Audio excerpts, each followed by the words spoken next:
If you want to pay less in taxes and keep more money in your pocket, it is totally possible by using the tools provided to us by the Canadian government. I posted this video earlier this year and it blew up.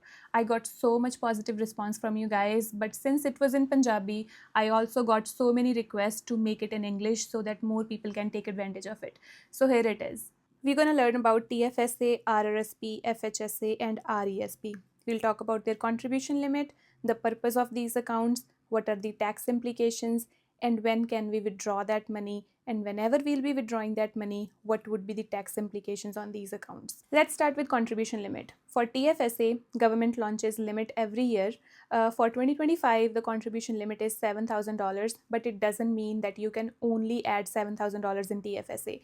Let's say you are an immigrant and you move to Canada in 2022, you can contribute the room of 2022, 23, 24, and 25 if we haven't used TFSA so far. RRSP contribution limit works slightly different than TFSA. It does not have a set limit. You can add 18% of your income into your RRSP. It also has a maximum cap. That means you cannot add more than $32,490 in your RRSP if your income is super high. FHSA is still a new account. Government only launched it in 2023. People still have so many confusions about the contribution limit of FHSA and how it works. So the FHSA contribution limit is $8,000 per year, but unlike TFSA, you do not get this limit automatically. You have to open this account if you want to get this limit, and it does not carry forward itself every year like TFSA. For RESP, you can add $2,500 in 1 year to get the maximum government grant.